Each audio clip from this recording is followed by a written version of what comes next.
How's it going, everyone? So, just want to say hello.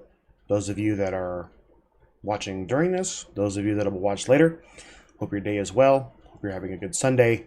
Hope you're all staying safe. So, today we're going to talk about Cyberpunk RED. Why did I get into this game?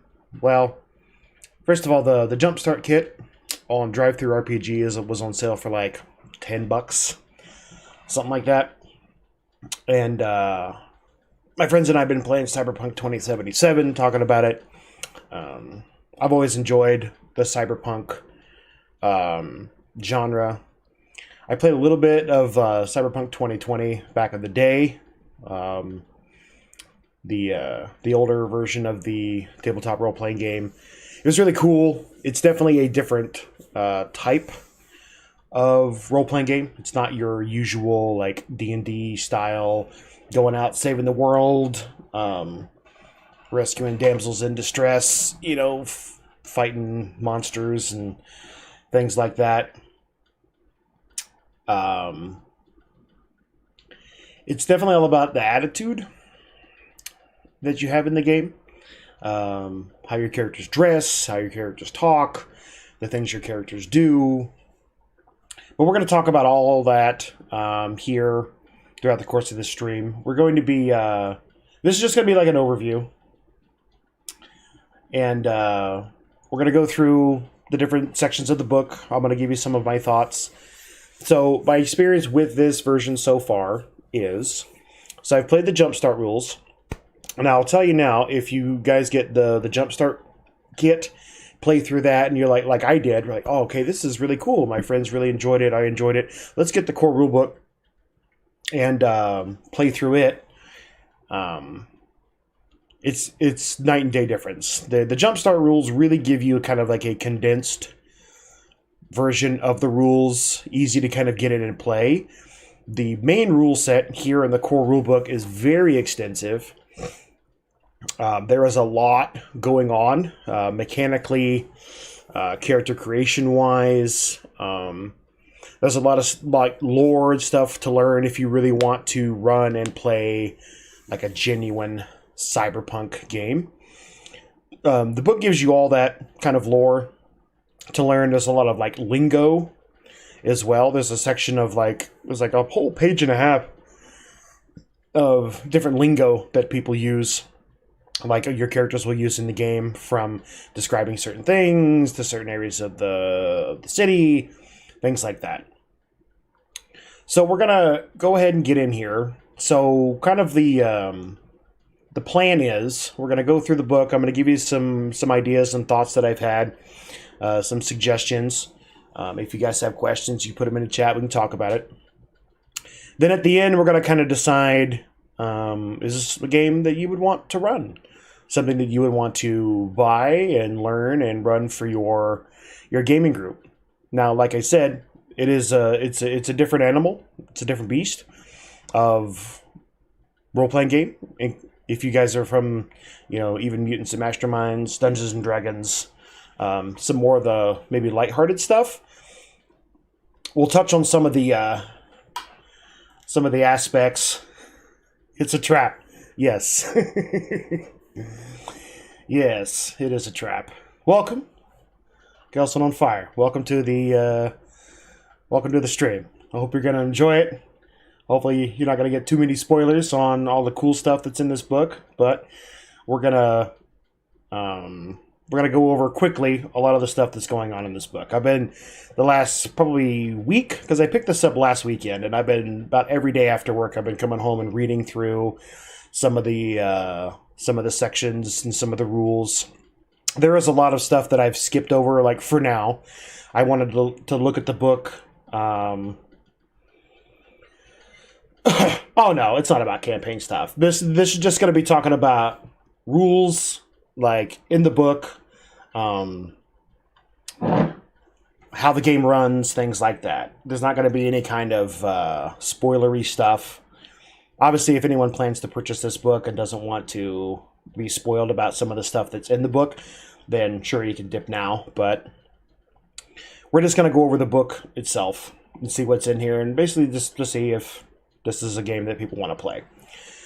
So, starting through the book, so you have like this cool intro here from Mike Pondsmith, the creator.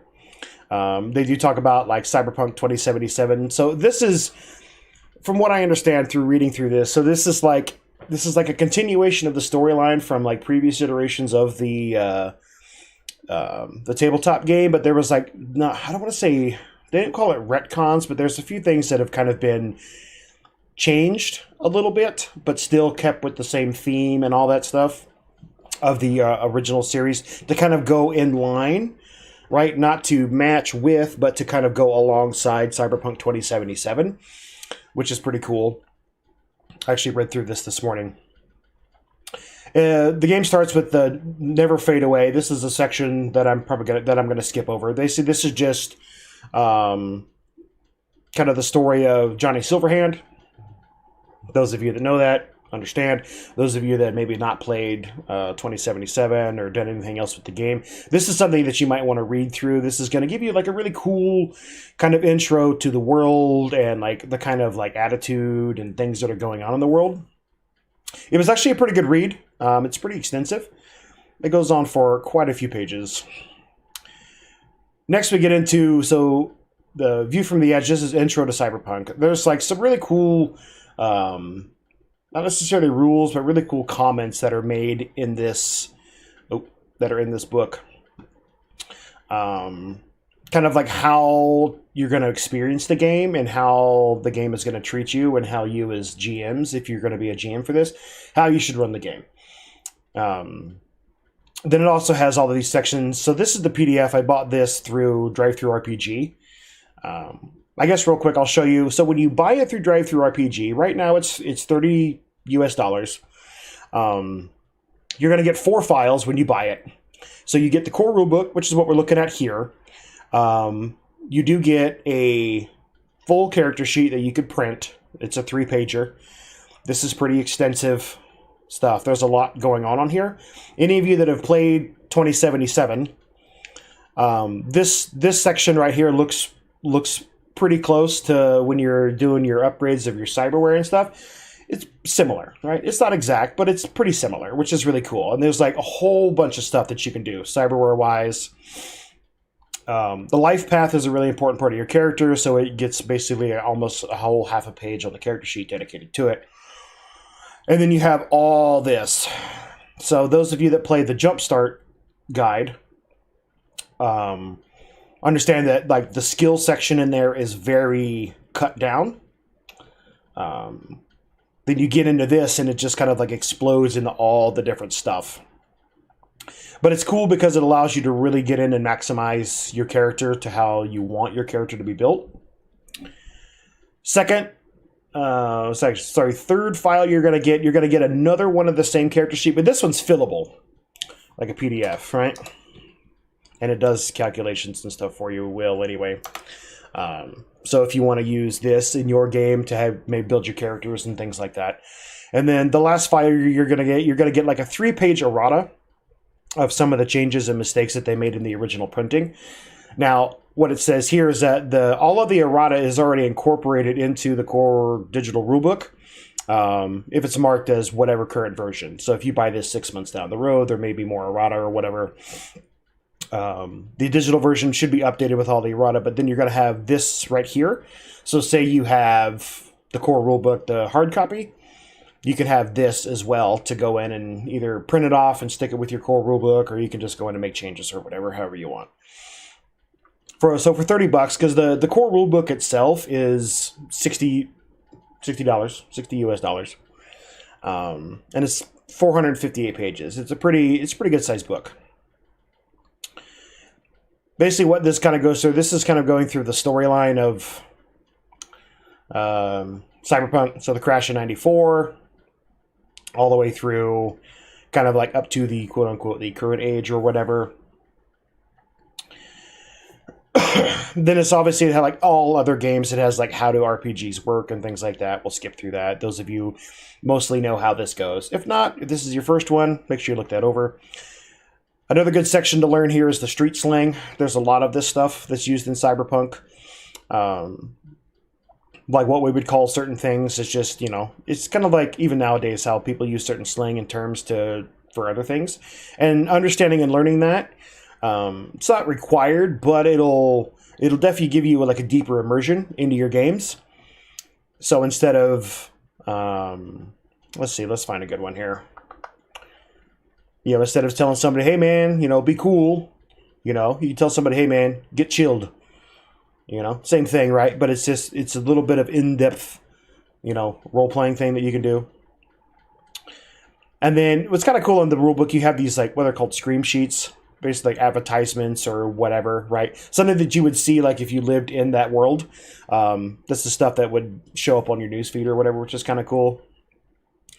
Soul in the New Machine. This is going to be your whole section on building your character. I will tell you now, character building, there are 3 ways to do it. Let's go ahead and get to that section. And then we'll go back. We'll go back and go through these here in just a second. So there's 3 ways to build your character. There's the street rat, so using templates. It's going to give you a template. So say as an example, you want to play a fixer. Fixers are like the people that put together jobs and hire the muscle and are kind of running stuff in the background.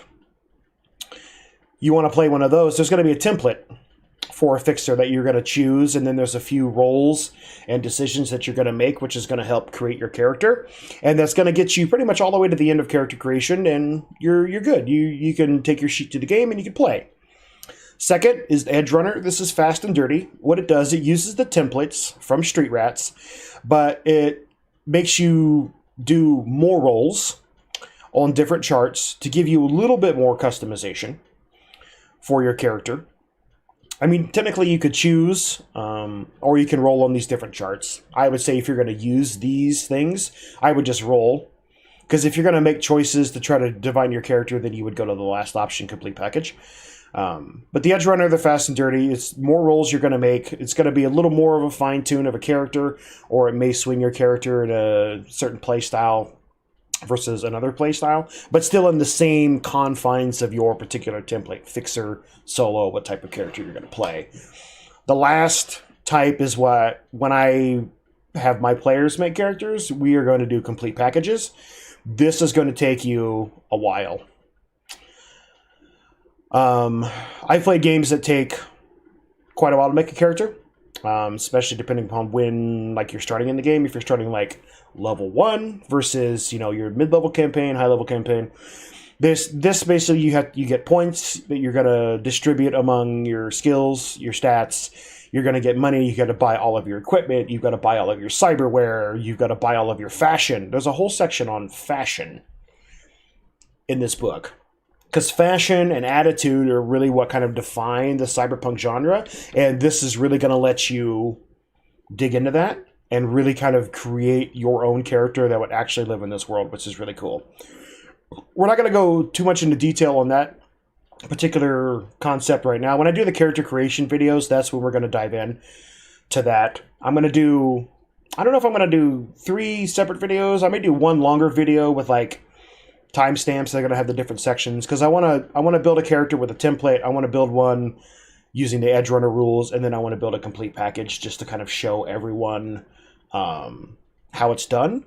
So if they like one way over another, or if you're an aspiring GM going to run this game, this is going to give you an idea of what you're going to be getting into. If you've got 3, 4, 5 players all need to make characters, this is how you're going to do it, and this is the kind of the hurdles that they're going to have to get over. But the game itself has 10 different classes. They call them roles, okay? You got your rocker boys, 40 here. Basically, you're like a punk artist, a singer, musician, really all about attitude. Like Johnny Silverhand, he would have been rocker boy, right? Then you've got solos. Solos are like your soldiers. They are your hired guns, your muscle, that kind of stuff. Net runners, these are the people that are, like it says, running the net. These are the people that are going to be jacking into the net, hacking systems, getting information, putting in virus demons, but it's really, really dangerous as well. I'm going to do like a whole video on net running, and it's probably going to be pretty lengthy because there is a ton that goes into understanding and being a good net runner. Because you can die. It's not bullets, it's not baseball bats and knives that can kill you. You're not too late. I'm only like 18 minutes in, my friend. But welcome to the stream. So net running, it's super dangerous. Like there's programs and things in there that you're going to encounter as you're attempting to go deeper into systems to get whatever it is you're looking for that can basically burn your brain out. There's some stuff that can set your real world body on fire. There's all kinds of nasty stuff. So if you're interested in this type of character, one of the characters that I'm going to make during the character creation is going to be a net runner. Because if I played the game, I want to be a net runner. I like the idea because you wear these virtual reality goggles like all the time. What it does, so like you put them on, okay, and it overlays the net over the real world. So like as you're walking around, think of it kind of like Matrix kind of stuff. There's like code and stuff going through stuff, like different machines you can see code going through. Any of you that have played Cyberpunk 2077, when you're using the scan feature, right, you can see stuff real world, real time, but then you also, kind of like AR goggles, but it just shows you the net. So you can move around without tripping and falling over stuff, but you can still interact with the stuff in the net. But it's super dangerous. There's stuff that you're going to run into in there, like hellhounds. Hellhounds are programs that are like anti-personnel programs. So like as you're going into this system to find, maybe the location of a hidden weapon stash or whatever from this corporation, they're going to put stuff in there to stop you. Passwords. They're going to put in what's called black ice, which are what these nasty programs are. An example, the hellhound, if it hits you, right, it's a program that attacks you to try to kill you. If you're not insulated, it sets your clothing and your cyber deck. Your cyber deck is your cyberware that allows the netrunner to interact with the net. It sets it on fire and your clothing. So not only are you walking around in the real world with the AR goggles on, but you're on fire. So that's only like entry-level stuff. There's stuff in there that could just outright can kill you if you're not careful. So net running is lucrative, but it's also really dangerous. There's your techs. These are your people that maintain your weapons. They make stuff, right? Your artificer type characters. If you want to be the guy that's got all the tools to fix all the stuff, your vehicles. There's a great explanation of spontaneous. Yes, it's what it does. It basically spontaneously combusts you if it hits you. But yeah, the tech, if you want to play the guy that's got the tools to fix all the stuff, keep the team's gear running, this is going to be the class or the role for you. Also, each role is going to have their own role ability that gives them different bonuses and abilities and things like that. When we go in the character creation videos, we're going to talk more about those. Cyberpunk MacGyver. MacGyver could be, think about it like that. Yeah, that's actually pretty good. If you want to make like a MacGyver character in Cyberpunk, I think it would be a tech. There are rules for multi-classing. I haven't really dug too deep into them right now just because I'm still trying to learn like all the base rules. But it will be something I cover in the character creation videos. Next, you got your med tech. This is like your team medic. It's going to have the ability to perform medicine, first aid, things like that. Now, this is not like other games where you just people are dying and you heal them back to life and they get right back in the fight. This game is very, very dangerous, if I'm just to say the word right. Bullets are flying. Like you can die with a couple of shots of somebody hits you with a rifle or a pistol. If things go poorly, you could just outright die. There's a rule, so there's different segments of health, right? So if you're full health, if you're over half, if you're less than half, and then if you get down so far, you're like mortally wounded. And then each turn you have to make what's called a death save. If you fail one death save, your character just dies. Like, there's no, like, you go into the negatives and you're bleeding out and somebody can resist. No, you're dead. You're now parts. Basically. It's time for a new character. So the medics can be really important, but they also have to be there ready to go. Yeah, different segments of hell. Yeah. This is the kind of game, like, you don't just kind of wander around and, like, oh, you go in the bar and there's, like, some shady people. Oh, I'm going to start a fight. Any fight that you get into in this game could potentially wipe the entire party, depending upon how rolls go. It's just like, real world, right? You wouldn't go wandering around in places and starting fights because you don't know what other people have and what other people can do or what other people are capable of. Let me move this over so I can see it better.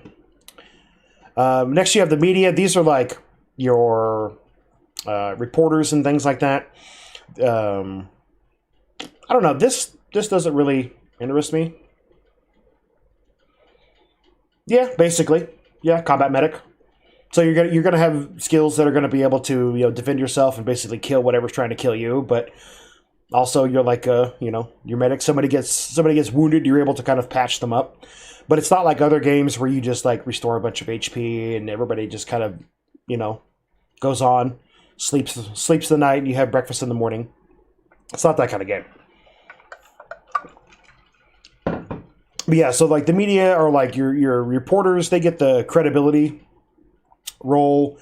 You can convince an audience of a truth that you want to publish. So these could be like your your spin doctors. What do they call them?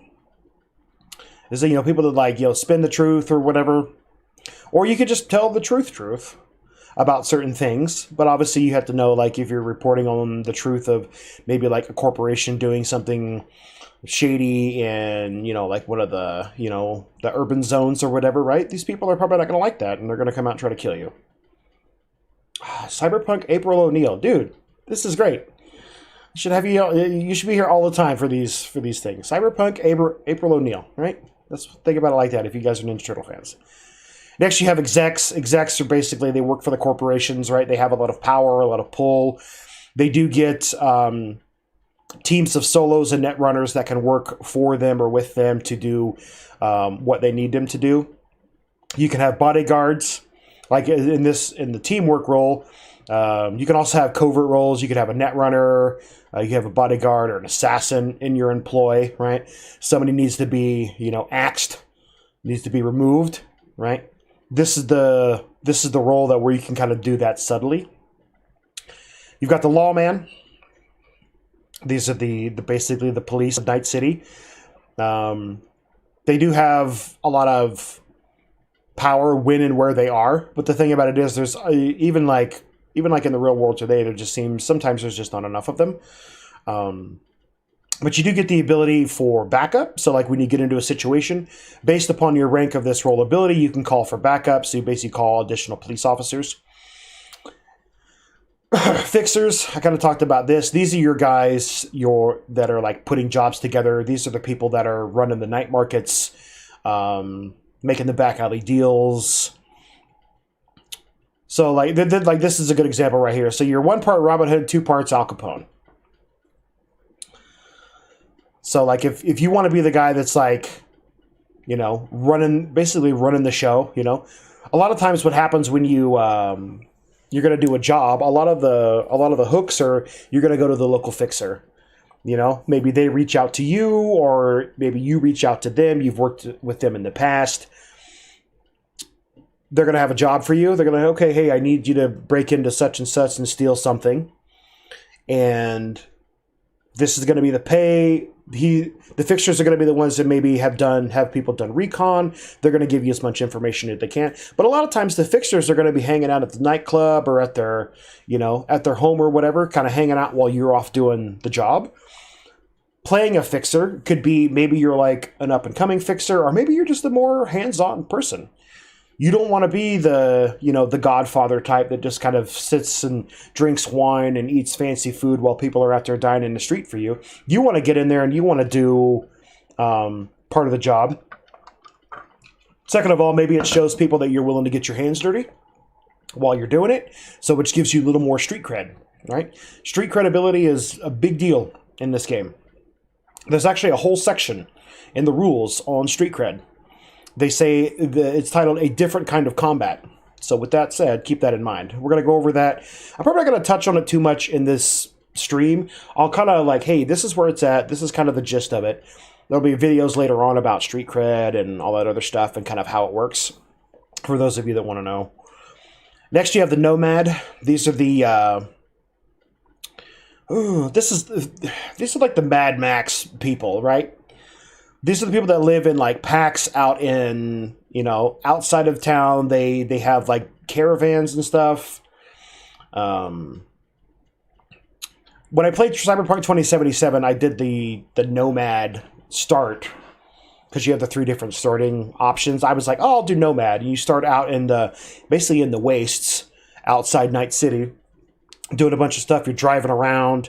I'm not going to go into detail. I don't want to spoil anything in the game, but it was actually pretty cool. You got to do a lot of driving. You got to meet a lot of cool people. Really kind of dig into the history and the feel of what it's like to be a nomad. Nomads are people that, like, if you need something moved or transported, a lot of times you're going to go to the nomads.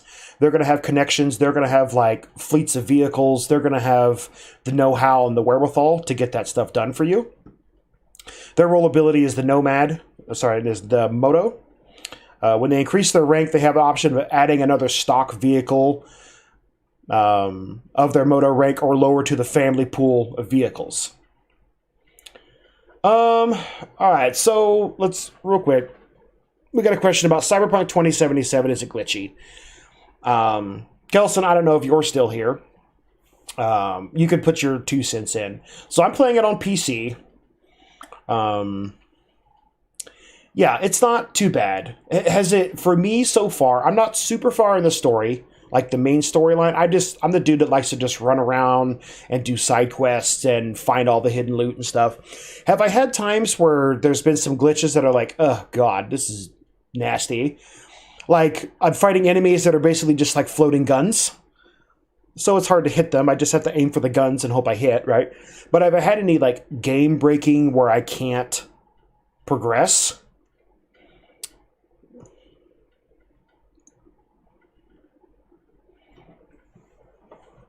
Yeah, I get that too.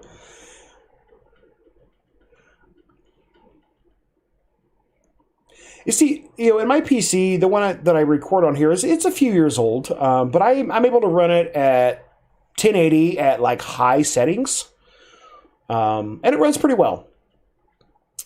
Basically, I got and played the game for the story, because if I want to get into like running Cyberpunk, it's really good. Even if you just go in for the story, like how people interact, like how characters look, the kind of like the plots and the hooks and the cliffhangers and stuff that you come across in that, it's going to give you a real sense of the kind of game that you're going to run. It's basically like the tabletop RPG put into a video game. Kind of like how they tried to do with like Vampire the Masquerade back in 2004 or something like that. It's a really good adaptation, and I suggest playing it. Maybe put it on your wish list, and if the game goes on sale or something, if you're kind of apprehensive about it, pick it up then. Oh yeah, and they got sometime this year they're coming out with Vampire the Masquerade Bloodlines 2, and I'm pretty excited for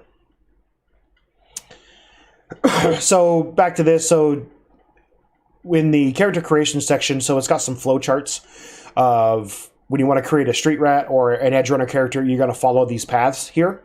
Then you want to do a complete package character, basically just follow all of these steps. You see there's one whole page for 2 build types, one whole page for the complete package. There's a lot going on in the complete package. Tales from the Street, running your life path. Life path is a super important part of your... Yeah, I don't... The game, sorry, I just get a little sidetracked. But the Bloodlines too, like I watched some videos the other day and some stuff. It looks real good, and I'm super excited because I've always been a huge Vampire the Masquerade fan. I played that. I kind of started playing Vampire the Masquerade back when I kind of shortly after I got into playing Dungeons and Dragons. Back when I was like early in high school, 15, 16. I even did some LARP, some live action role playing. There was like a college campus. This is when I lived in Indiana. There was a college campus, about a half an hour away. There was like a game store there, and they ran LARP every other weekend. And some friends and we went down and we played a couple of sessions in that. They actually made a rule book. What is it? Theater of the Mind? I think it's what it's called. Basically, it's the LARP rules for Vampire the Masquerade. It was super cool. Oh, GURPS. Oh, man. There we go. Throwing down the old school stuff. I love it.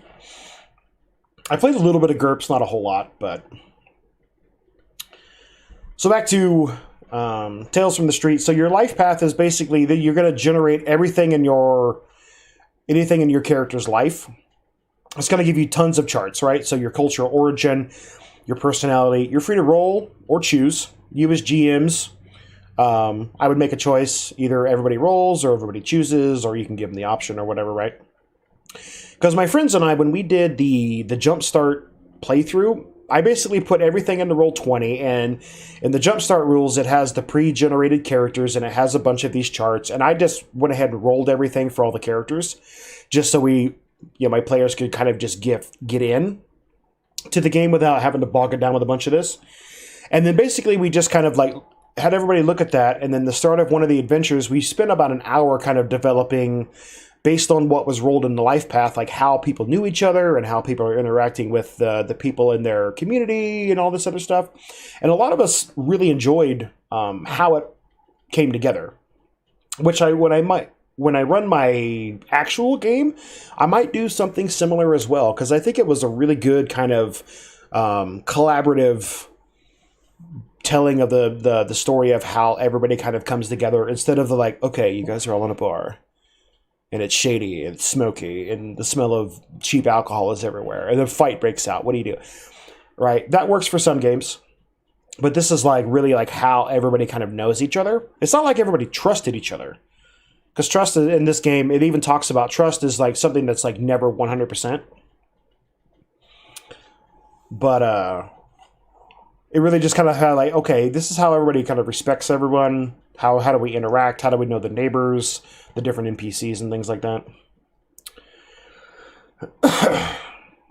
Yeah, it's really good. Yeah, it's good for, like, if people have a hard time creating a backstory, because some people are good at it, some people are not. It's not a bad thing, right? Some people maybe just like, or maybe you get creative block, right? I get it too.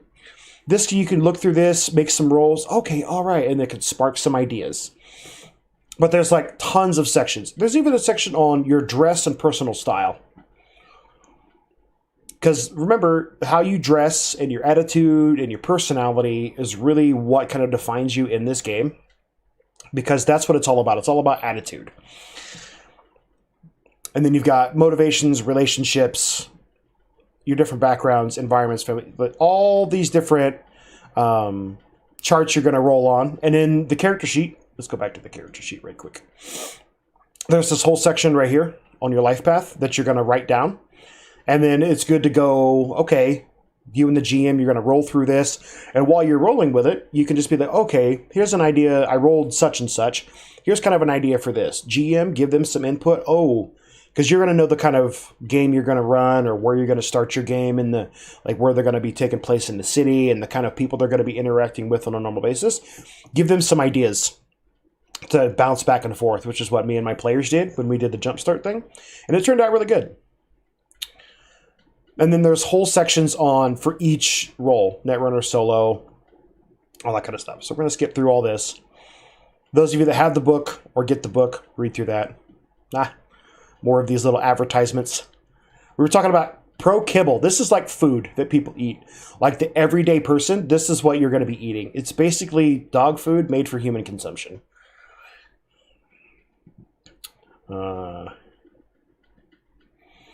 Where are those players that actually ask if a character comp set is appropriate? You know, it's also one of the things too, like as a GM, right? As you're like kind of like presenting the game, you know, you got your players, hey guys, I've got this idea for a game. This is kind of what I want to do. This is the kind of setting. This is kind of what I'm looking for. This is where as a GM, where you would want to address like, okay, these type of character concepts are not going to work. Oh, excuse me. So I got to get a drink. Some people get upset that certain concepts can't be played, but it's one of those things too. As a GM, you kind of have to be like, well, doesn't exist in this world. A good thing about Cyberpunk though is that almost any kind of character can be made. Now, saying as you play like this nasty human being or whatever, are you going to live long? I'm not going to guarantee that. You can play that character. Ex-Corpo Assassin. Yeah, Ripper Blades. Oh yeah, dude. Be like an ex, like what is it? Arasaka Ninja or one of the other, corporations, wet workers or whatever. I don't know if you guys get the term wet worker. Used to be a series of comics, I think, called Wet Works. Basically, this like assassins. Oh. Cyberpunk or Shadowrun. I'm not super familiar with Shadowrun. I played a little bit of it years ago. A friend of mine was kind of into it, and we played a couple of sessions. They're similar, but they're different. They each have their own kind of style and flair. I personally like Cyberpunk a little bit better. But Shadowrun is still good. I haven't really looked into Shadowrun recently because I think they've got like a new set of rules over the last few years. It might be worth looking into. But I like them both. But if I was to pick one that I had to play, I would definitely play Cyberpunk. How easy is it to run a Judge Dredd style campaign with this system? I mean, it's pretty easy. If you've got to really understand a lot of the rules, and basically you just kind of use the system and just kind of change it. Instead of like Night City, you're in like Mega City 1 or whatever, right? Because Judge Dredd can be considered like a Cyberpunk style game, because Cyberpunk is like an attitude. It's not like a hard set rules. Don't get into Shadowrun. I mean, so the plan with the channel, just so you guys know, I want to dig into like a bunch of different systems that have got me interested in playing, and go over it and basically just kind of give some information for all of you that watch. Is because sometimes I'll get on YouTube and I'll be like, hey, I got this idea, I want to play X game, and I'm just gonna do some search and see who's talking about it.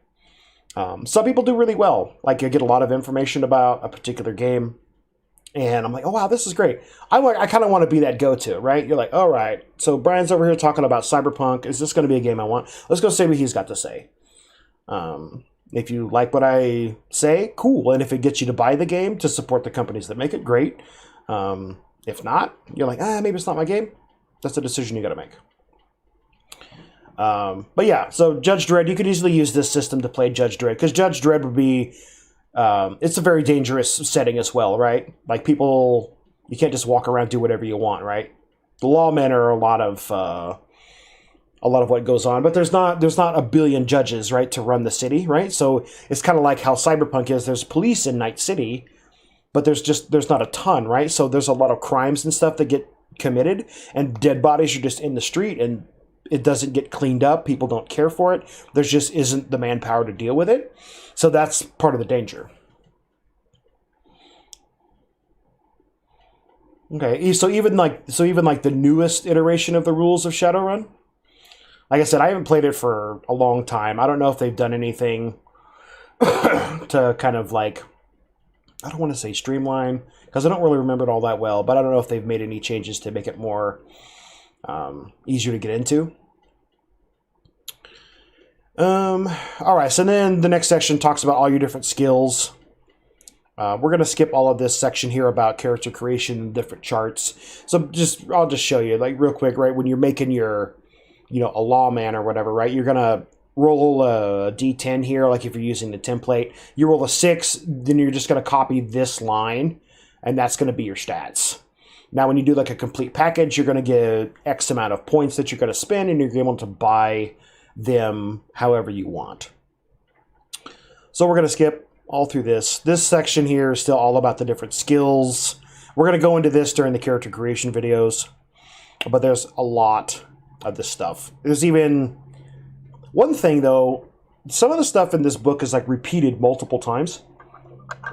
Sometimes it's even some charts are repeated multiple times in multiple sections. I'm not saying it's a bad thing, but if I see the same chart like multiple times, I'm like, why can't it just be like, please reference page 95 for the rule for this chart? All right. Maybe that's just like a nitpick or a neat pick. Like, it's cool, but it's not like something that's like not bad. You haven't read through the newest rules? Maybe it might be something eventually I might look into. So now it goes into like your weapons, your armor. So when you do your templates, it's gonna like here, right? This is gonna give you your basically starting equipment like a lot of RPGs do. When you do the complete package, you're gonna get so many EBs, Eurobucks, that you're gonna have to buy everything. Your armor, your cyberware, your weapons, all your other stuff. So just be ready if you're going to do a complete package. There's going to be a lot of going through, okay, what can I afford? What can I not afford? What do I want? What do I want to save for? Things like that. There's also, I think it's in the cyberware section. There's so many like charts and rules. Because there is a section where they give you so much money worth of equipment. When in anything that you don't use, you just lose. So it's worth using all the money that they give you.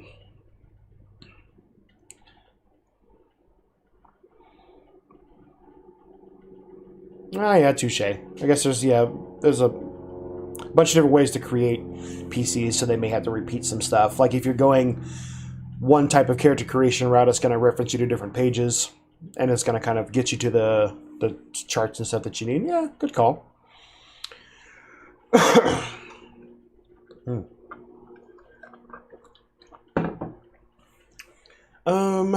So yeah, then there's your whole section on cyberware. If you've played the 2077, there's some stuff that's in that game that's in here as well. I'm not going to mention it because it's not like, I don't know, appropriate for YouTube. But any of you that have probably played the game, at least in the beginning. Well, what am I drinking? This is water with the, like those little Mio water drop things. Kool-Aid makes one, and this is Tropical Punch Kool-Aid, and it's all like calorie-free. It keeps my water from getting boring.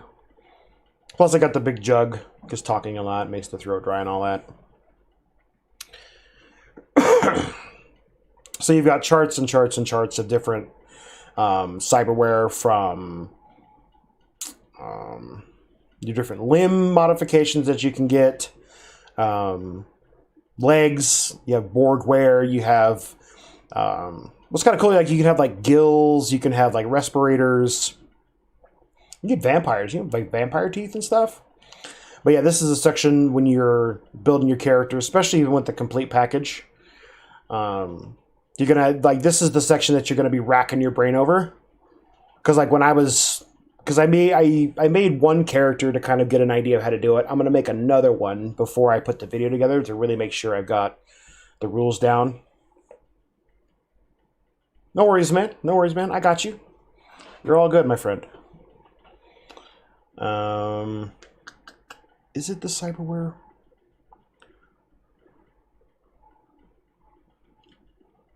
The character creation video, I'm definitely going to make sure I'm a little more in-depth on this. I'm pretty sure that it's...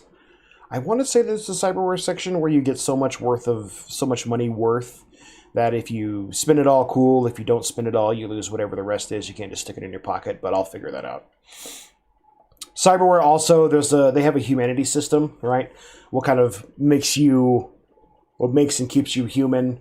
As you start adding more and more cyberware, your humanity goes down, because you become, more robot-esque. And you're seeing, eventually if you get too low, your character basically dies. You become like a cyber psycho, right? You're not yourself anymore. Your humanity is just gone. You're running around just rampage, killing people, that kind of stuff. So it's that, like, you want to add cyberware. You're like, this is cool.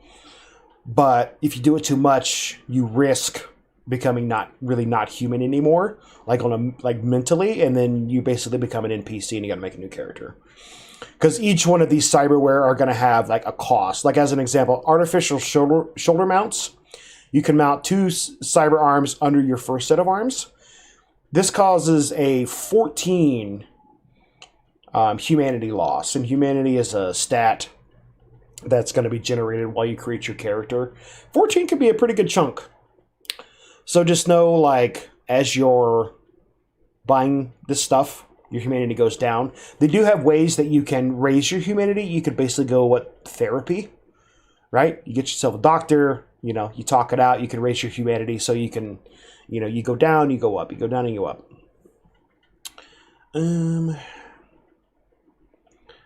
Talks about, running out of cash, some of the ideas and things that you can do that generate money. This chapter here is another section of 80 Police. Oh yeah, I've watched 80 Police and I've watched some Bubblegum Crisis. It's been a while. I couldn't quote anything, but this chapter here is basically more story, kind of setting up of how we're getting to the present day in the book. So we're going to skip all that. You guys can read that at your leisure. Basics of resolution. This is like understanding like movement, time and scale, actions and combat, right? This is like the beginning of understanding like the things that you can do in the game, like the different actions and things that you can take. Talks about difficulty values for GMs. Talks about critical successes and critical fails. The game uses a D10 system, so you're going to roll like your stat plus your skill plus a D10. If you roll a 10, it's considered a critical success. You roll another D10 and add the additional D10, whatever you rolled, to the total. An additional D10 does not continue to create additional critical successes. And then on the opposite side of the scale, ones do the same thing. You roll a 1, you roll another D10, and whatever you roll on that, you add that to the negative that you take. And then it's got, obviously, most games have multipliers for different things. The game has a luck system, so you have a stat called luck. This is a very kind of like straightforward, my luck stat is 6. I basically have a luck pool of 6. Anytime I make a roll, I can use any number of those luck points to add a +1 per point that I spend to the roll. They're really good if you trying to make a check on a skill that you don't have to kind of help you beat that difficulty value. And your luck pool only regenerates at the beginning of each session, so it's limited during your play sessions. It goes into deep dives on the different skills here. You will note that there are some skills that are marked at a ×2 cost or a double cost when you're creating your character. Examples: martial arts. If you want your character to know martial arts, while you're purchasing skills, they take twice the amount of points to purchase 1 level of it. But martial arts is worth it because there's a lot of stuff that you could do with it. In the core rulebook, they've only got 4 different styles. I think it's Judo, Aikido, Taekwondo, and Karate.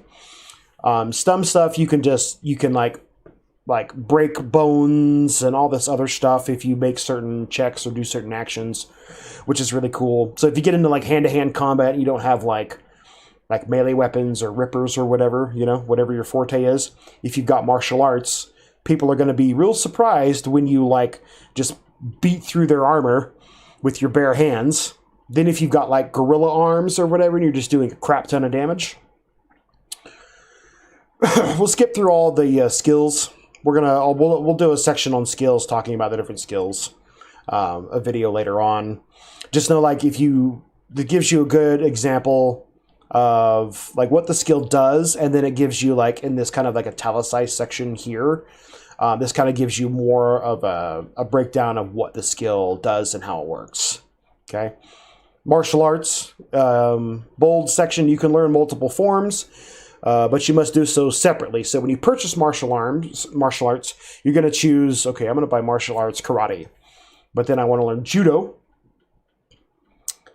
Bionic Bruce Lee. Yeah, you have like the like gorilla arms, and you've got like the legs or whatever that lets you like jump high and move fast. You just like, sidekick some dude just through walls or off buildings or whatever would be kind of cool. But yeah, so if you buy martial arts multiple times, it's for different styles. There in the combat section, there's a section for martial arts, and it's got some different actions that each martial art can take. Obviously, this is just the core rulebook. Eventually, they'll probably have some kind of source book that's going to talk more about combat in Night City or whatever they're going to call it. Right? Give us some more weapons and more martial arts actions and different styles and things like that. The main thing that I'm really looking for in a source book, so they have one for the original Cyberpunk 2020, is I want a Night City source book. Kind of like how you get like in Vampire the Masquerade, how they have like Chicago by night or New York by night or whatever. That basically has a lot of lore about the city, maps and different people and things like that. There is a section in this core rulebook about Night City, and it gives you kind of like an overview of the different areas and some of the people you might meet.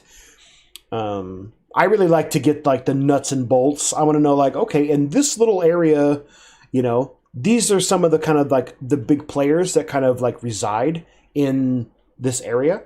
Now, you don't have to use that stuff. You can create your own NPCs.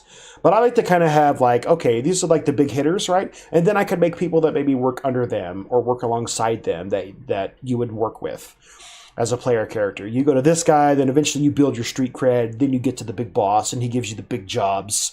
He unlocks, he's got the big stash of like the big powerful weapons, or he's got his thumb on the best cyber tech, the cyberware. And if you want, as an example, gorilla arms, you got to go to this guy, right? But you got to have your street cred's got to be so high. You've got to do so much work for him. He's just not going to give it to everybody.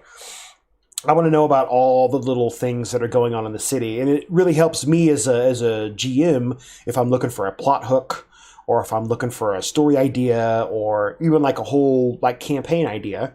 I can be like, oh, okay, in this particular zone, this is the kind of stuff that's going on. How can I spin a story around this? Would be cool, right? That's one of the things I'm hoping for. I'm tempted to buy the 2020 version of the Night City core rulebook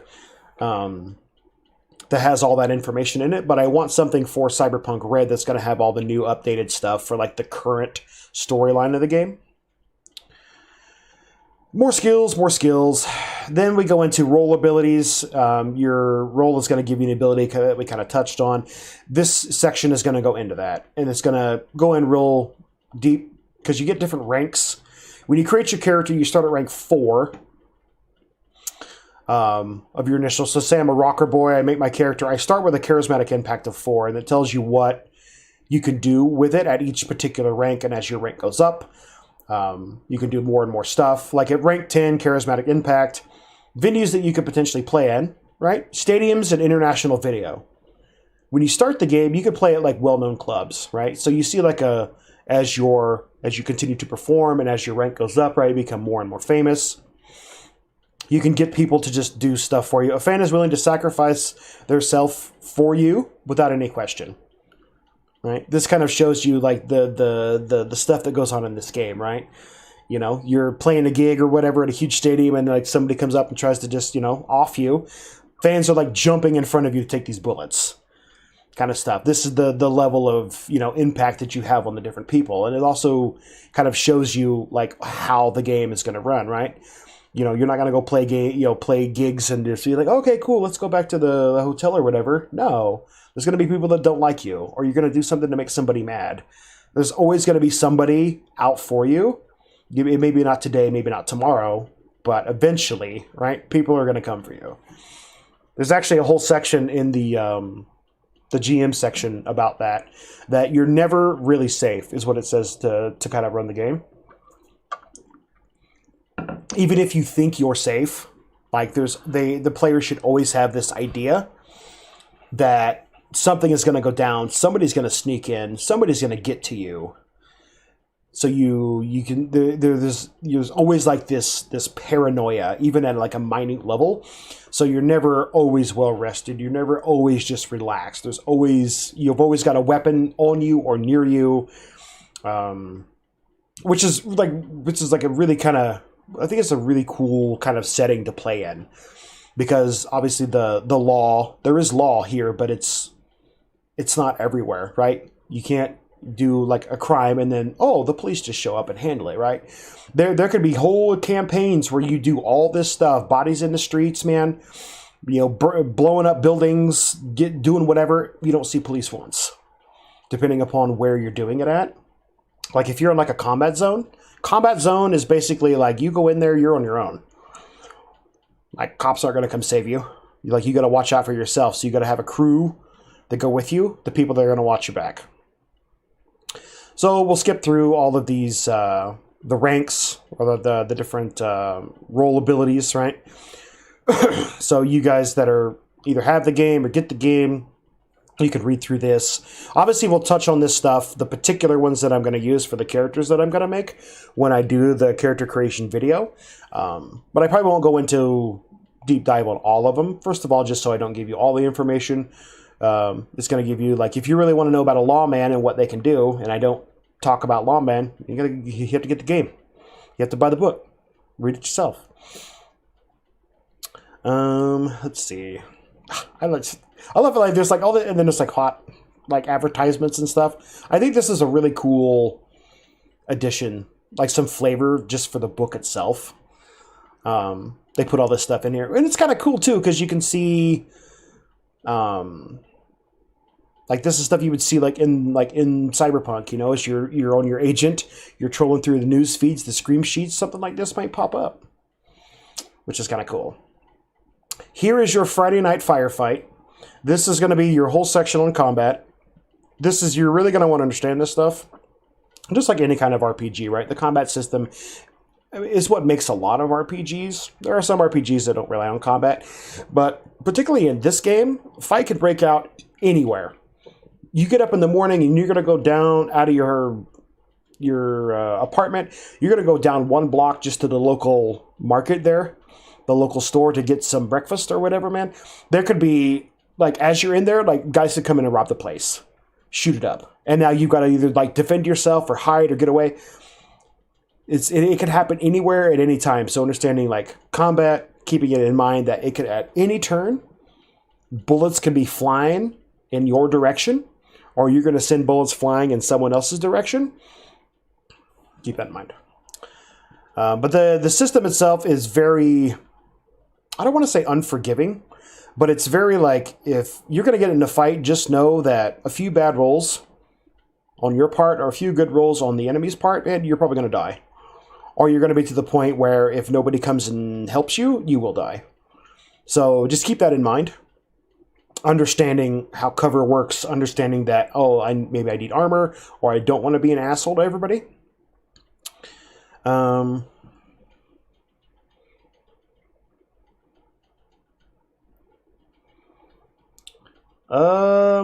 Carbon 2185. Let me make a note of that. All right, I'll jot that name down. I haven't looked into that.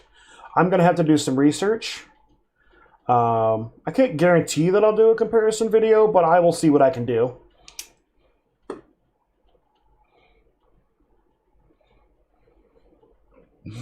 All right, since you asked so nice, I don't know when I'll be able to put one of those together. Or I might even see about this Carbon 2185, and I'll maybe, like, during a live stream or whatever, we can talk about the different comparisons or something like that, so people can come ask questions. Yes, the buddy system for morning coffee. Yeah, I appreciate it. You guys are awesome. All of you that have joined. By the way, we're over 1,100 subscribers now. 1,106, I think it was this morning when I looked. I really appreciate it. Everyone that's watching now, everyone that watches later, I appreciate all your support. That's great. I'm glad I'm able to help you guys, and I'm glad you're enjoying what we're putting together. Now, I will say one thing about this combat section. If you guys decide to get the Jumpstart rules, like you're like, okay, I don't want to take the big dive for $60 or even $30 for the PDF. I want to go to Drive-Thru RPG, pay $10. You know what? Before I quote that, let me look at it again. Because when I bought the Jumpstart rules, they were $10. Let me look at it again. I don't want to give you wrong information. There's my wish list. No, it's not on there no more.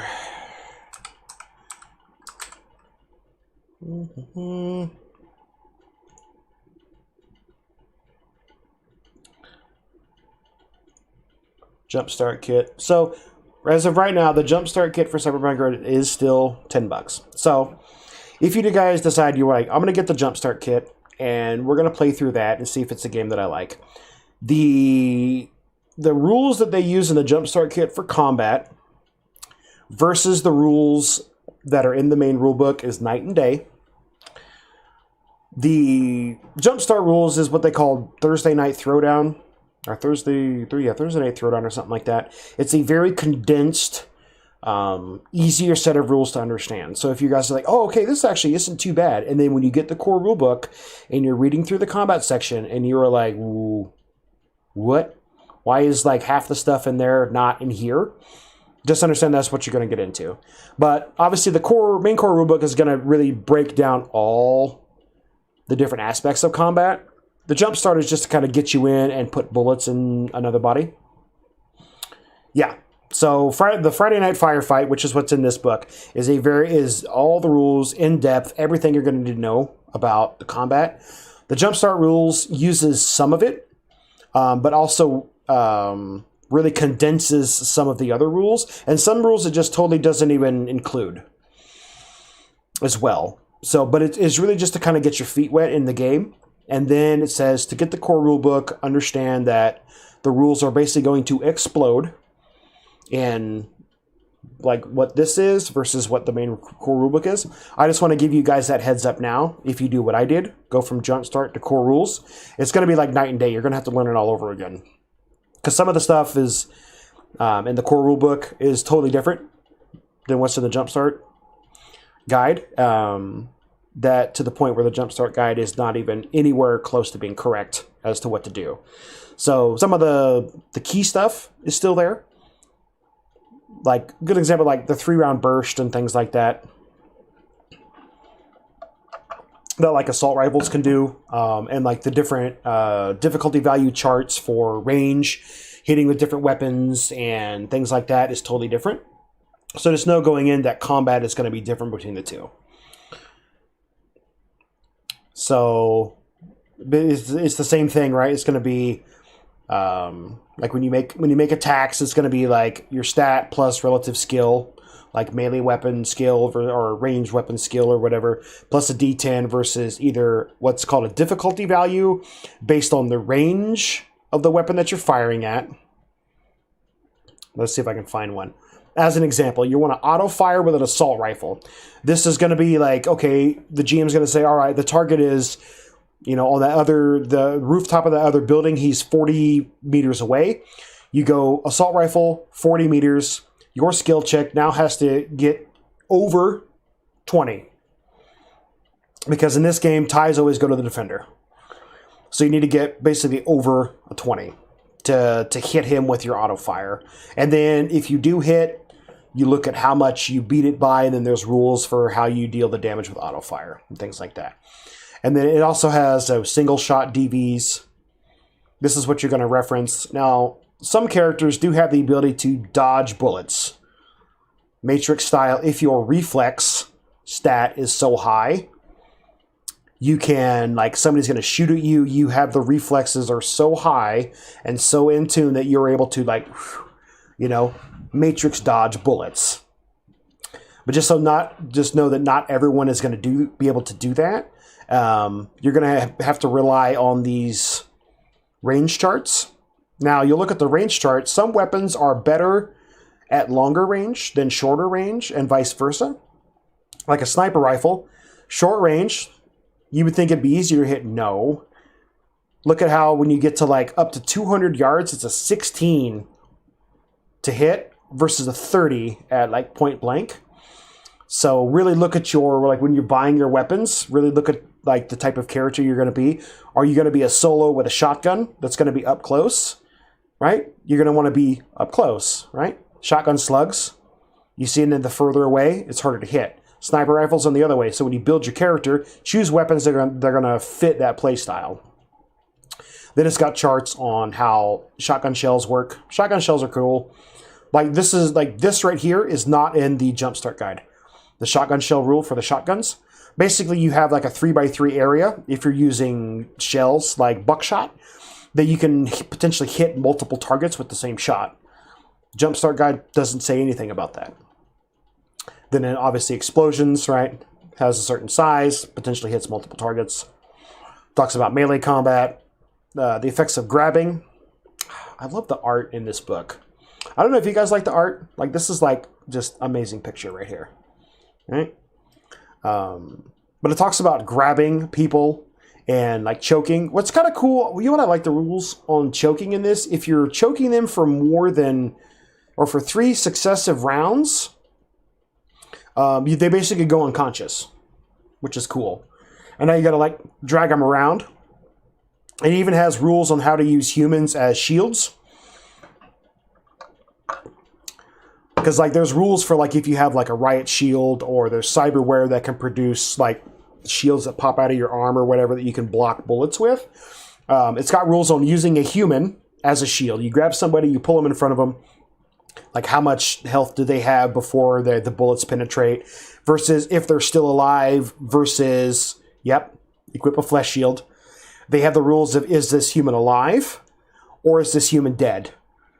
If the human is dead, right, it changes its stats on how it functions as a shield versus how if the person is alive, right? Here's your sectional martial arts. Your body stat determines your base damage of the melee attacks that you do. So if you have say you have like an 8 body, your martial arts do 3d6 damage, and they also ignore half the defender's armor, rounded up. If you have other cyberware that increases melee damage, stacks on top. Here you have the different moves, actions that I was talking about with your different martial arts, like counter throw for judo. Once per turn, when you fulfill this requirement as an action, you may use this martial arts special move resolution to attempt to beat a DV-15. And then what happens is if you dodge all melee attacks that were targeted at you since your last turn, if you beat this DV-15, you can use the throw action on one target in melee range whose melee attack you dodged to satisfy this move's requirement. This throw cannot be avoided. So a guy comes up and he like swings twice at you. You dodge both, and if you make this roll and you succeed, he just gets thrown. He doesn't get a check. He doesn't get a save. You just throw him. Oh, you're at the edge of a building? Throw him off, You throw him, off the, you're on, say you're fighting on like an on-ramp or whatever. You just throw him down, whatever. Stuff like that. Super cool. Then obviously it has the whole section about being on fire, explosives, poisons, like a lot of games cover. This is the whole section on cover. You're really going to want to understand cover, how cover works. Cover is very important. This game works in all or nothing. Either you are behind cover, so you are totally obscured by this cover. Like you're hiding behind a brick wall. You're behind a door, right? It's not like you're peeking out and firing, right? You have to be completely hidden from the opponent. Your cover has so many hit points versus if it's thin or thick based on its type of cover. The enemy can still shoot at the cover and basically ablate, destroy the cover you're hiding behind and then continue to hit you afterwards. Here's the whole section on shield, section on human shields that I was talking about. The whole section on armor, so your SP is your stopping power, basically your armor value. When you take damage, so say you get hit in the body and your armor is 11 and they deal like 16 damage to you. So you're going to take 5 hit points of damage. Normally what happens is the armor value of that armor is going to go down by 1 permanently until it's fixed. So the next time you get hit, now your armor is only 10. Your stopping power is only 10. If you take even 1 point of damage over the armor value, the armor ablates and it goes down to 9. Now there are some stuff, like the armor piercing rounds, ablate armor by 2 every time it deals damage to you. You are going to have 2 separate armor values, one for your head, one for your body. Body is just, it doesn't have like arms, legs, chest. Body is just body. So you get hit anywhere in the body, the whole armor on the body is ablated.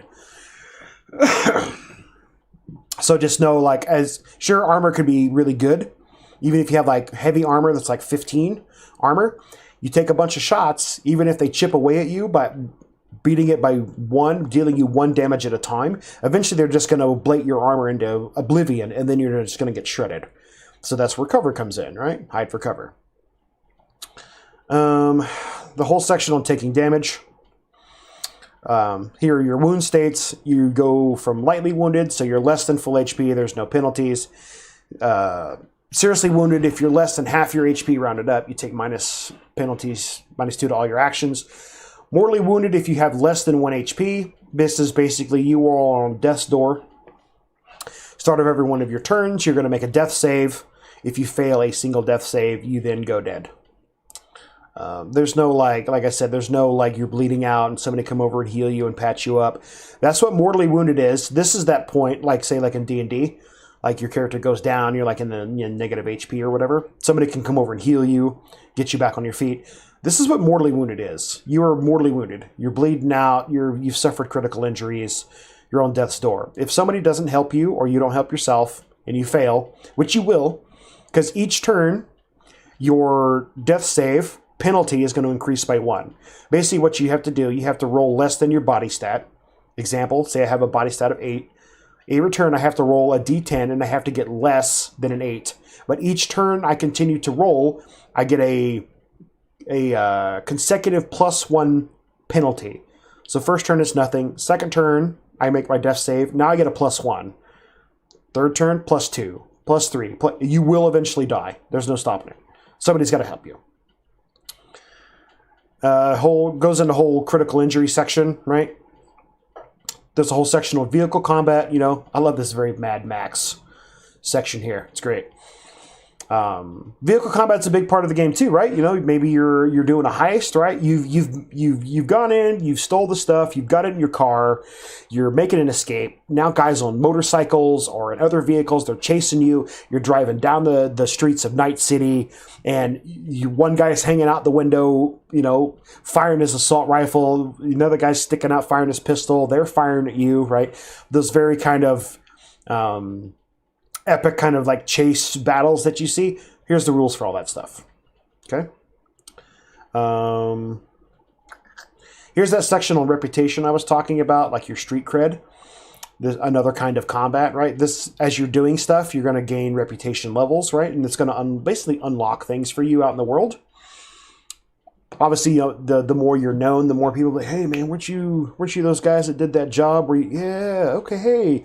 You know, people might like you more, or they may offer you additional services or additional equipment. Or they be like, oh, you've done this for me, here, let me give you a reward or something, right? There's a whole bunch of stuff you can do with it. And there is a whole section in this rulebook on that. Oh, net running. Net running is super extensive. I'm not really going to go over it right now. Just know that if you're going to be a net runner, this is the chapter you're going to need to read a couple of times. If you don't ever plan to play a net runner, like as a player, you could just potentially just skip this.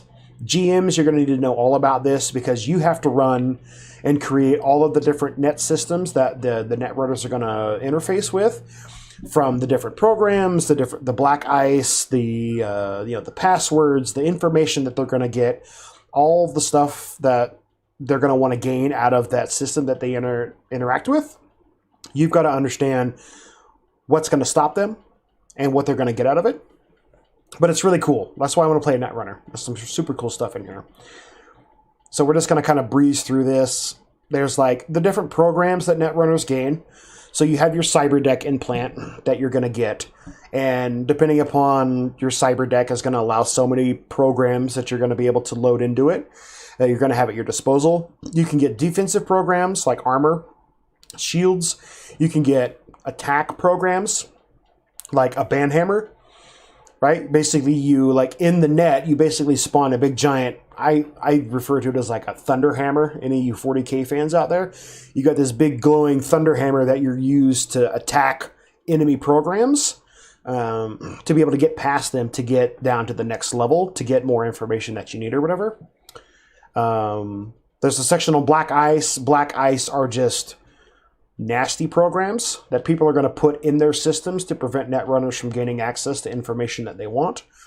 Also, netrunners themselves can have black ice loaded into their cyber deck. So as they're going down, they reference this kind of like an elevator. You're going down the different levels of a system to get the different information that they need.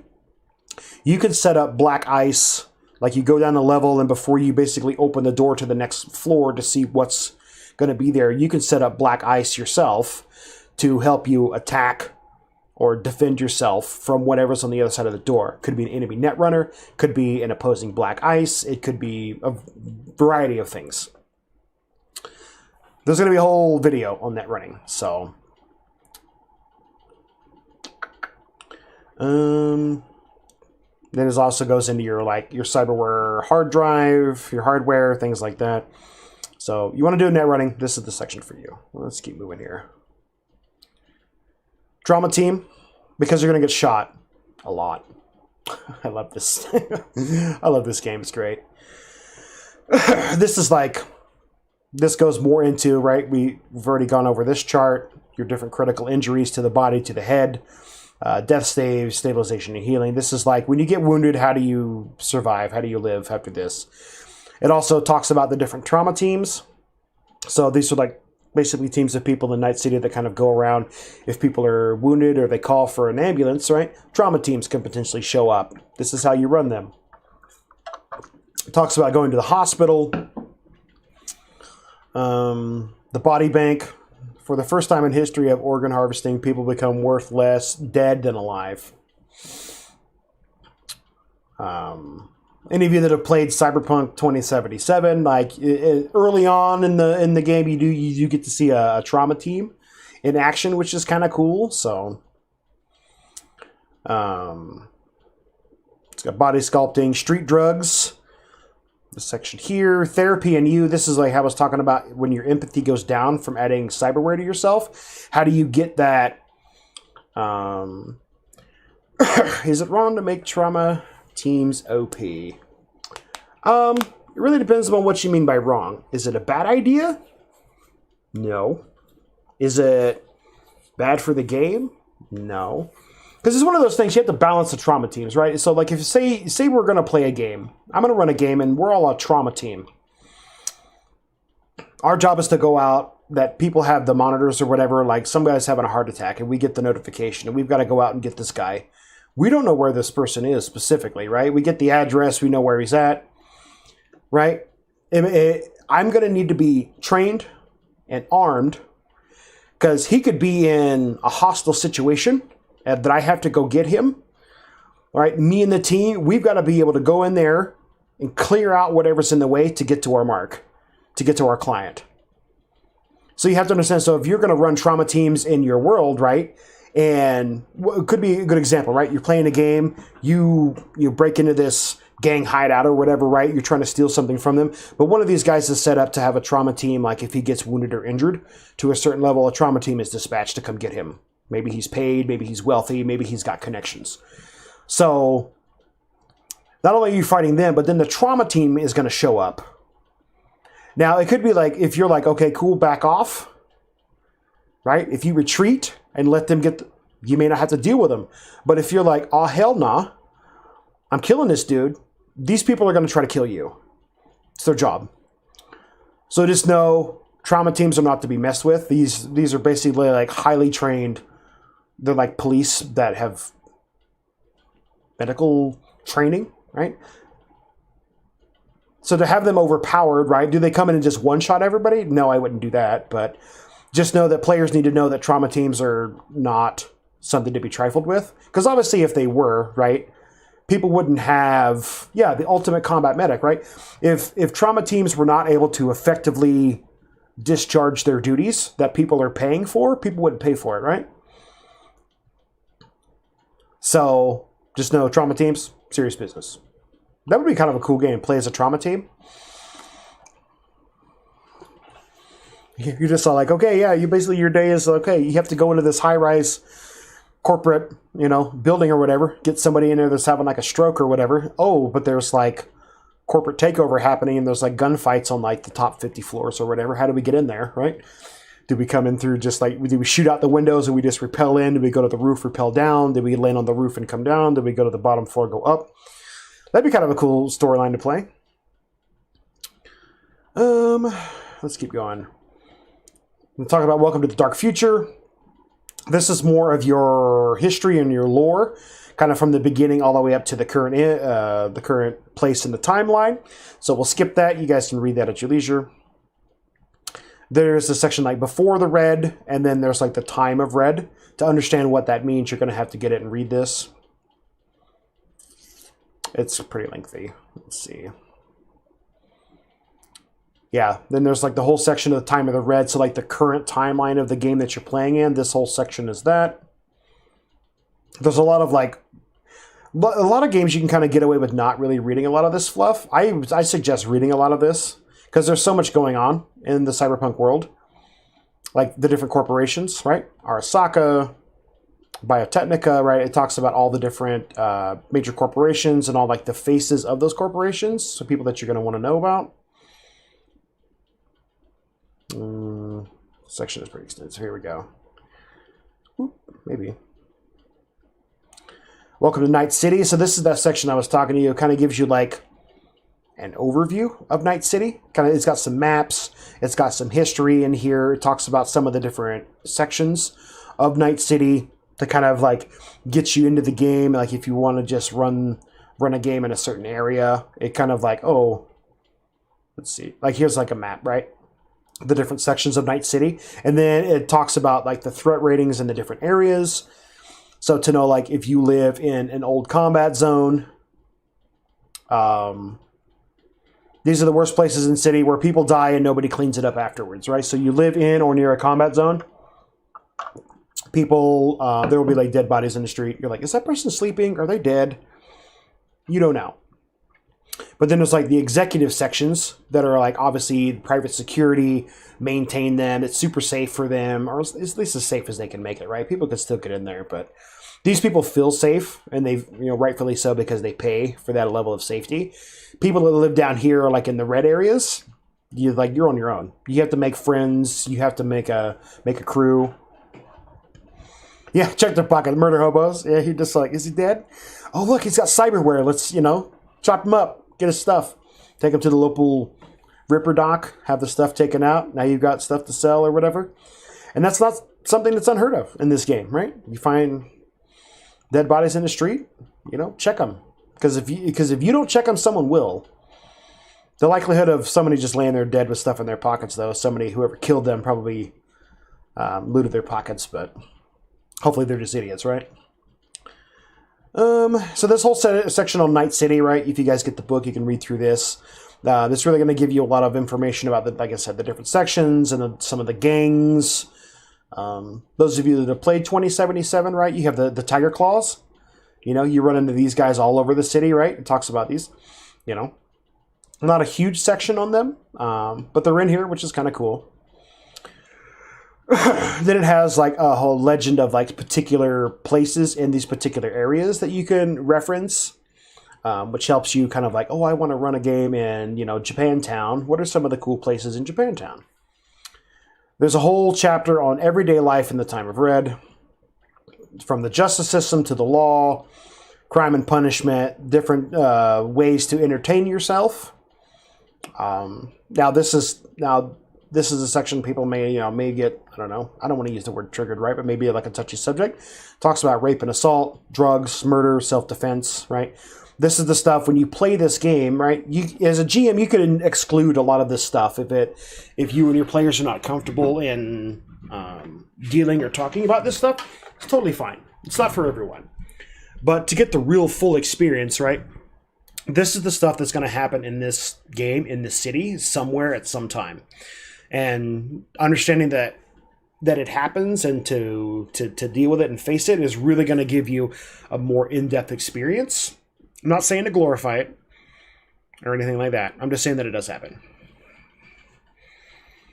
Yes, correct, Kelson. Check with your players. Be like, hey guys, this is what Cyberpunk is. This is some of the stuff that's going to probably happen in this game. Is there anything here that you do not want to talk about, you do not want to have in the game? Anything that makes you uncomfortable?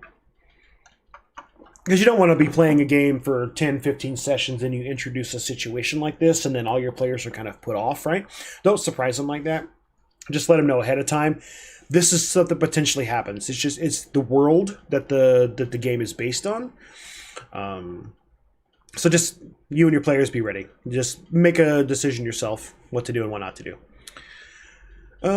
Talks about your agent. There's a whole section on your agent. Your agent is basically your personal data assistant, your cell phone, your smartphone.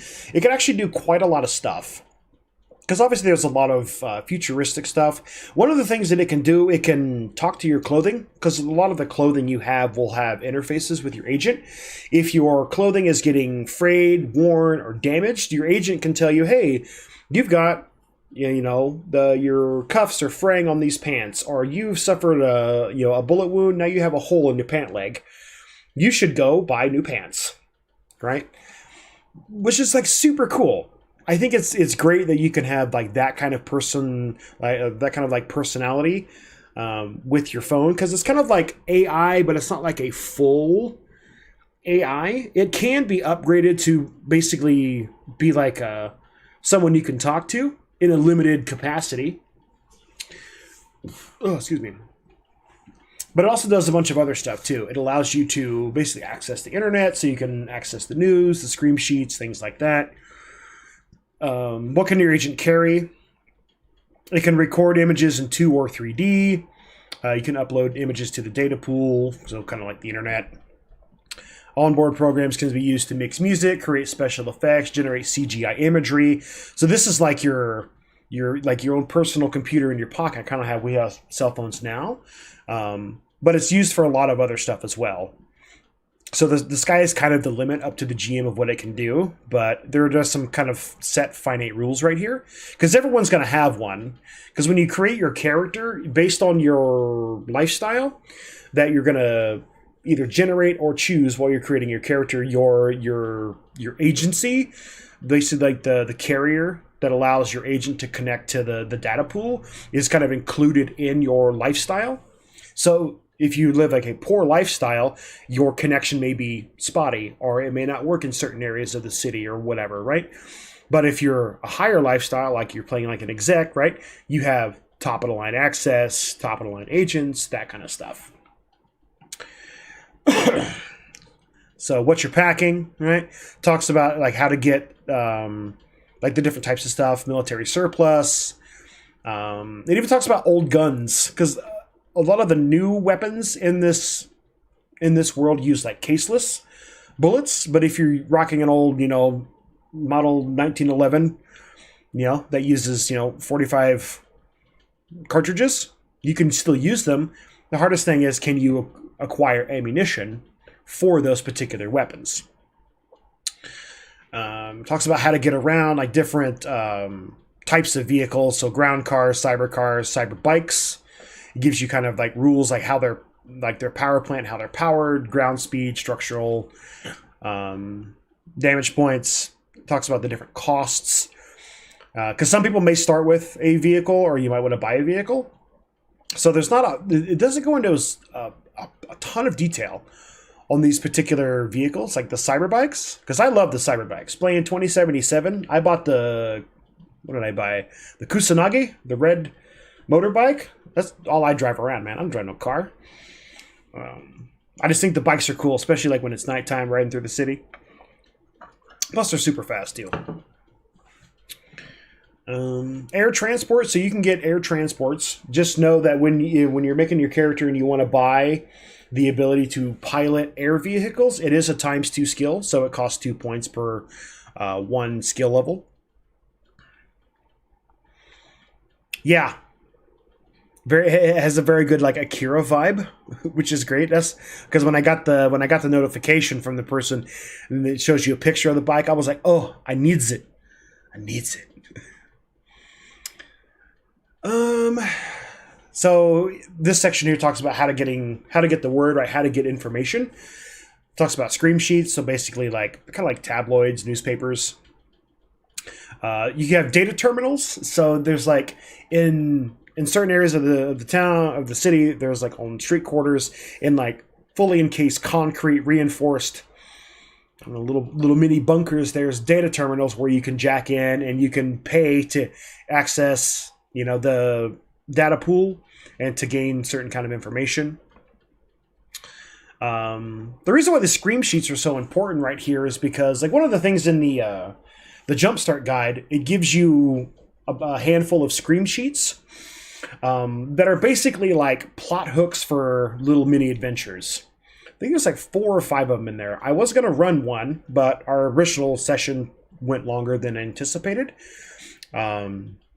But when you generate these scream sheets, right, they could potentially generate plot hooks for you or for your characters to go investigate. They get the word that something's going on and it might pique their interest. You're like, hey, maybe I want to go check this out, or maybe I want to go get more information on this, which then can lead to a new job or a new contact or something, right? There's a whole section on clothing here in Cyberpunk. Cyberpunk is really all, like I said, about attitude and clothing and how you present yourself and your personality. There's like the different fashion trends that you have. And then there's like, later on, there's a whole section of like when you're building your character, there's a whole section on buying your clothing. Like from your boots, your pants, your shirts, coats, hats, your hair, all that other kind of stuff, right? Maybe that's the one where they give you so much money that if you don't spend it all, you don't get any of it back. I'll definitely have that hammered out when we do the character creation video. But they devote an entire section of the book to it because it's such a big part of the game, right? Execs dress a certain way, right? The corporation guys dress a certain way. Rocker boys dress a certain way, right? You can tell, hey, rocker boy, Fixers might dress a certain way, right? Or how they dress portrays a certain aspect of them. Either it's if they dress well, maybe they have money, maybe they have power, maybe they have fame. If they dress, low key, maybe they're low income, maybe they're on hard times, or maybe they're trying to hide or something, right? So clothing is a big part of the game.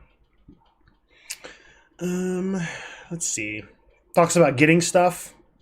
Like, where do you go to buy stuff? There's like markets, there's vending machines. Don't look at this, YouTube. Don't look at that number right there. One of the things is also they have those like night markets that are kind of run by local fixers, right? Like dead of night or whatever. People set up, people kind of come together. They're selling their wares or whatever. Some stuff, it could be like black market stuff, could be illegal stuff. Most of the time, those are run by fixers. They invite these people to a certain place, right?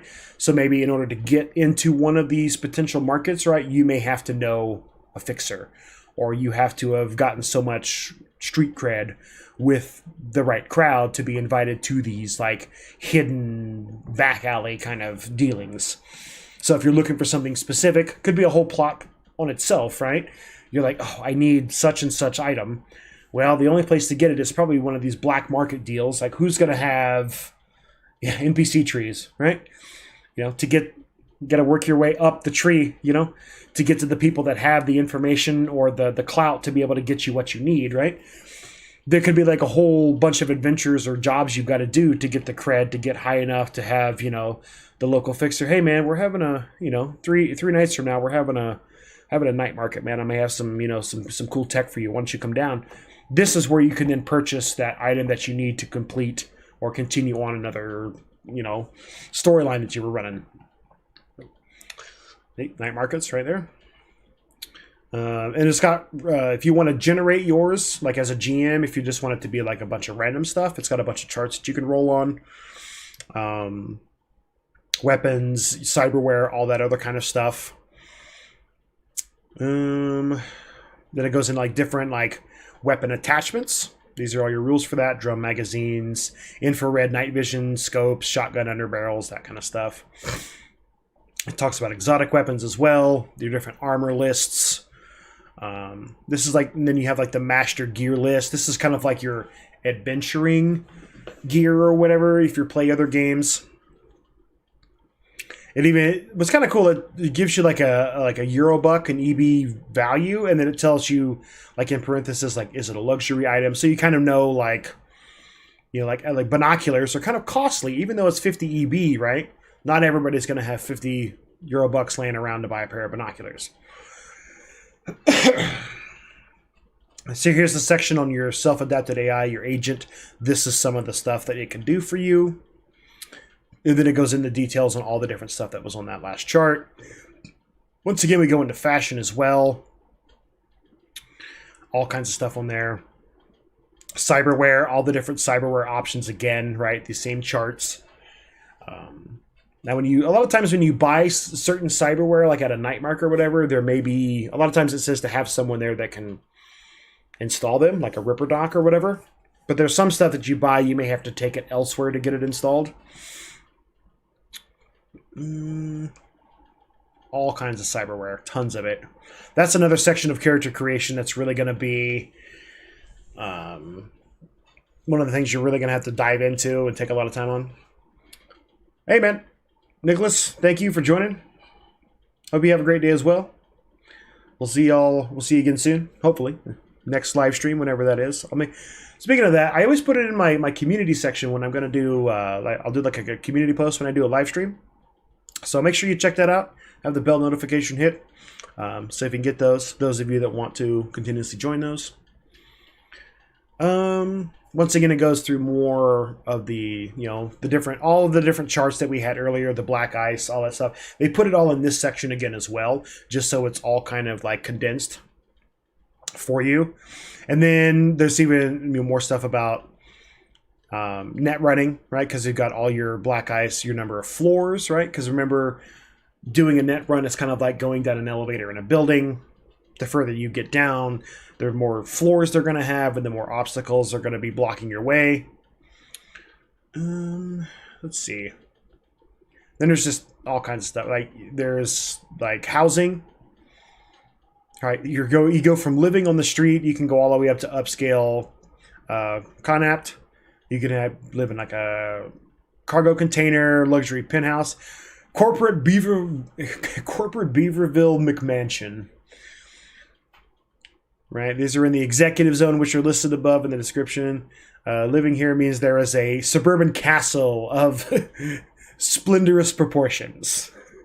That's what everyone aspires to. Then there's a section on making a living, like buying and selling stuff. But a lot of times what you're going to get your money from is doing jobs and things like that. Then there's like a whole more charts about between games, between jobs or whatever. Say, you end one game session at the end of a job. You're like, okay, you pick it up. It's been like a week later or whatever. Every one of your characters has a role, and they could make a roll on one of these charts to see what they do in that downtime, to see if they make a few extra bucks. Give them a little extra spending money in the pocket. More scream sheets. Running Cyberpunk. This is your GM section. We're not going to go over this really. Just know this is the section that I'm still in the process of reading through. I've kind of skimmed over it once. Now I'm kind of going through and just kind of really reading it like I would read like a novel and taking some notes. Because if I really want to try to run this game, I want to try to run it as close to the Cyberpunk feel as possible. So we're just going to skip through most of this section here. So those of you that are interested in running, this is the section you're going to want to read. So you get some more scream sheets here. So even reading through some of these here, there could be some pretty cool information you could potentially give you an idea for a story. So, like as an example, this one right here, right? Scream sheet. You read through all of this, and then there's like this section afterwards of like how you can make an adventure out of this, or a job, or whatever. This is so cool. Hopefully in Cyberpunk 2077, I can get a weapon like this. This is so cool. Look at that thing. Hello, cutie. It's here. Wash away that cyber psycho frown. Grab your best gat in town. So adorable, they'll bleed pink. Fantastic. Black Dog. This is more lore leading up to present day, right? And then that's the end. And then it goes into the character sheet.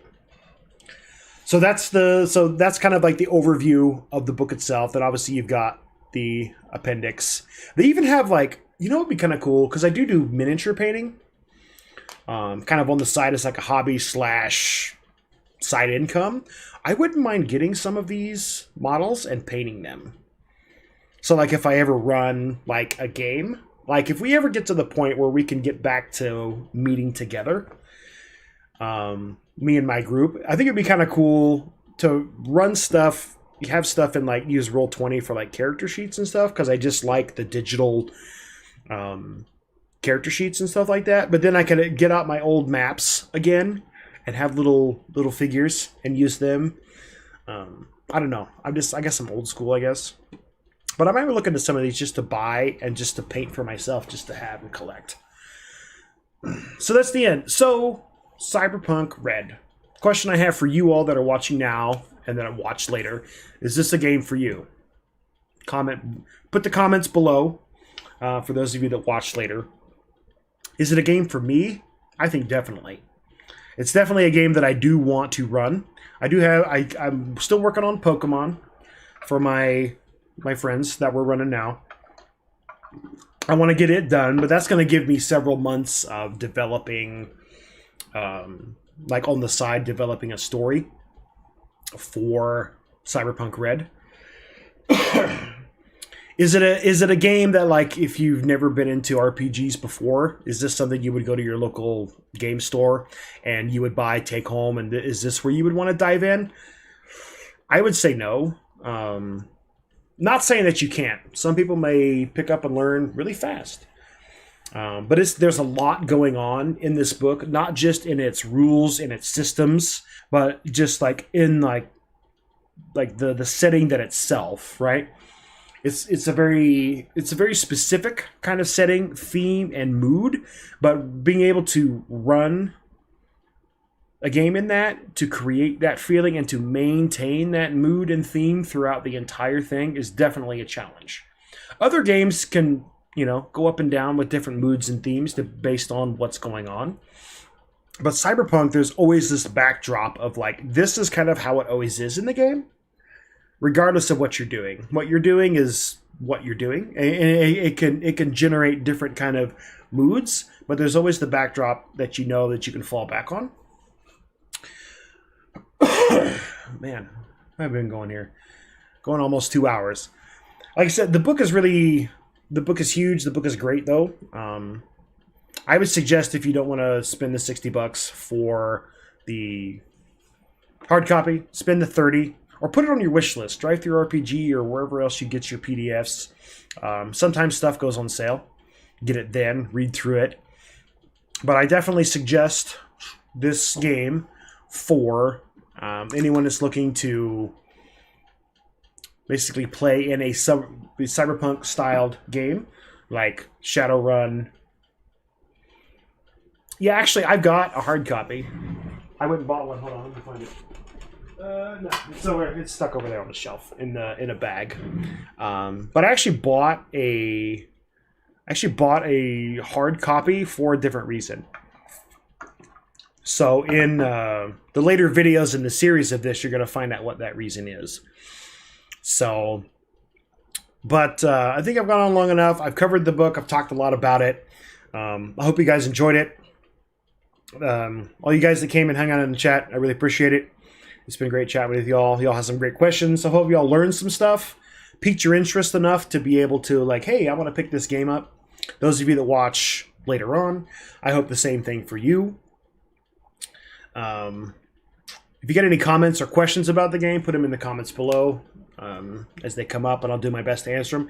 I'm not a expert in any means yet on Cyberpunk RED.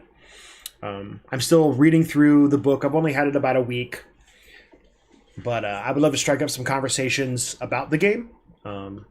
Bounce some ideas back and forth or whatever. If you've got an idea about a game that you want to run it by me. You know, I can give you some feedback. But I think I'm going to end it here. So I hope you all have a safe rest of your weekend. I hope it's been great. I hope you're all doing well. Those of you that watch later, those of you that are watching now, if you want to support the channel, just hit the subscribe button. That's really the big way, right? The more subscribers I can get, the more views I get on the videos, right? The more it's likely to be seen by other people that maybe have the questions. That's really what I'm doing it for. Not really doing it in the end for myself. I enjoy it as a hobby, but I really just want to kind of bring these games to and some information to people that maybe have questions. Because we've all had questions and we've all gone to YouTube or the internet to get questions answered. I just kind of want to be that go-to. I don't know. Maybe I'm being, I don't know. I don't know what the word is. But, yeah. Now I'm just kind of rambling at the end. It's been a long weekend. But anyway, until I see you guys in the dungeon, hope you all stay safe. Hope you all have a great weekend. And happy gaming.